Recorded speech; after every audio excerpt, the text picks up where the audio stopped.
میں آپ جب اس کو حال ماضی اور مستقبل میں اسی لفظ کو لے کے جاتے ہیں تو کیسے اس کو بولیں گے کہ کھیلتا تھا، ٹھیک ہے، کھیل رہا ہے، کھیلے گا. لیکن جب ہم کھیلنا لفظ کو دیکھتے ہیں تو اس میں ہمیں زمانوں کے بارے میں کلیئر نہیں ہو رہا، ٹھیک ہے، اس میں زمانہ نہیں پایا جاتا. آپ کا نام کیا ہے؟ میرا نام ماریا جبین. اچھا ماریا، آپ نے کہاں سے پڑھا ہے؟ میں نے ماسٹرز کیا ہوا ہے ایف سی کالج سے. ماسٹر کیا ہے ایف سی کالج سے. یہاں کب سے پڑھا رہی ہیں؟ میں تقریباً 2 سال ہو گئے ہیں. لڑکیوں کو عام طور پر سمجھا جاتا ہے ہمارے یہاں کہ ہینڈل کرنا آسان ہوتا ہے.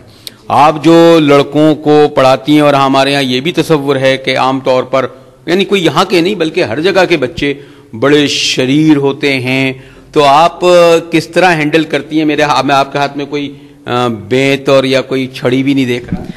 دیکھیں، ہم یہ کانسیپٹ جو ہے نا کافی غلط ہے کہ بچوں کو مار کے پڑھایا جائے تبھی وہ پڑھتے ہیں. اصل میں ٹیچنگ جو ہے وہ ہونی کیسی، ٹیچنگ میتھڈالوجی جو ہے وہ کافی زیادہ کاؤنٹ کرتی ہے کہ ہم لوگوں کو یہاں پہ باقاعدہ ٹریننگ دی جاتی ہے کہ آپ نے کیسے بچوں کو پڑھانا ہے، اس میں کیا میتھڈ فالو کرنا ہے. جیسا کہ ہم لوگوں کا بھی یہاں نیا میتھڈ انٹروڈیوس ہوا ہے جس میں ہم گروپ ورک کرواتے ہیں. جہاں ہمیں ضرورت پیش آتی ہے گروپ ورک کروانے کی وہاں پہ ہم کرواتے ہیں، پیئرس بنواتے ہیں یا بچوں کے ڈفرینٹ 5 یا 6 بچوں گروپ بناتے ہیں، ان کو ڈفرینٹ کام دیتے ہیں. ہم لوگوں نے جو یہاں پریکٹس کیا اس میں پتہ چلا ہے کہ بچے اس میں کافی انٹرسٹ لیتے ہیں. میں نے یہ بھی دیکھا، جس کا ذکر میں نہیں کر سکا، کہ ان لوگوں کا یونیفارم آپ دیکھیں ٹی ایس ایف کا ایک ایسا ہے کہ جو بہت کم میلا ہوتا ہے. یہ انہوں نے ایک تو پیش نظر رکھا، اور خاص طور پر جو کلاسیں آپ دیکھیں گے، اس میں جو فرنیچر دیکھیں گے، اس میں بورڈ دیکھیں گے. اور پھر میں نے ایک خاص بات یہ دیکھی کہ ان کے یہاں تمام دیواروں پر جو بچوں نے مختلف نقشے بنائے ہیں، پینٹنگ بنائی ہیں، وہ بھی بڑی خوبصورتی سے لگائے گئے ہیں. بیٹا آپ کا نام کیا ہے؟ میرا نام محمد معاذ ہے. صفدر علی. اچھا، آپ کے والد کیا کرتے ہیں؟ میرے پاپا دکان پہ کام کرتے ہیں. دکان پہ کام کرتے ہیں. میرے پاپا کھیتی باڑی کرتے ہیں. اچھا، وہ کھیتی باڑی کرتے ہیں.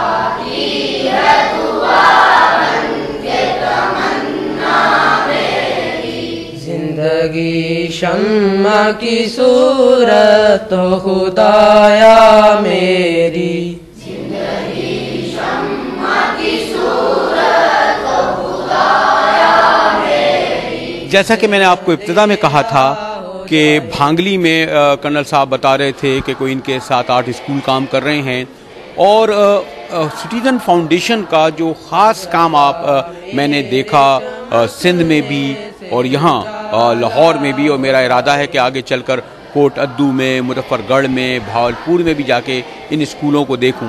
لیکن انہوں نے جو اولیت دی ہے، ترجیح دی ہے، وہ یہاں کے قصبہ جات کو دی ہے. لاہور کے اطراف میں وہ علاقے جہاں تعلیم کی سہولت برسوں نہیں صدیوں سے نہیں تھی، ان علاقوں میں سٹیزن فاؤنڈیشن اس لیول پر کام کر رہا ہے. میں قطعاً یہ نہیں چاہتا کہ اگر پنجاب حکومت پڑھے لکھے پنجاب کے لیے اربوں روپے خرچ کر رہی ہے تو اسے کوئی کرٹیسائز کروں. وہ کہہ رہے ہیں، یقیناً کر بھی رہے ہوں گے، لیکن پڑھے لکھے پنجاب کی اسکولوں میں جو شکل مجھے ان علاقوں میں نظر آنا چاہیے تھی، نہیں اس طرح نظر نہیں آئی. یہاں کے سرسری طور پر جن سرکاری اسکولوں پر میں نے نظر ڈالی، یہ وہی 10 20 25 50 سال پرانے کے اسکول ہیں. کہیں چھت ہے تو میزیں اور کرسیاں نہیں ہیں، اور اگر میزیں کرسیاں ہیں تو وہاں پر ٹیچر نہیں، طلباء نہیں. جیسے میں نے کہا کہ میں یقیناً اس بات پر کہ پڑھے لکھے پنجاب کے سلسلے میں پنجاب گورنمنٹ جو کنٹریبیوشن کر رہی ہے، تنقید کا نشانہ نہ بناتے ہوئے یہ ضرور چاہوں گا کہ پڑھے لکھے پنجاب کو بنانے کے لیے پنجاب حکومت، ان کے اہلکار جو کچھ کر رہے ہیں، انہیں یہ ضرور چاہیے کہ وہ فاؤنڈیشن اسکول کا کبھی دورہ کرتے رہیں، ان کی پرنسپل، ان کی ٹیچر، ان کے بچوں سے بات کرتے رہیں.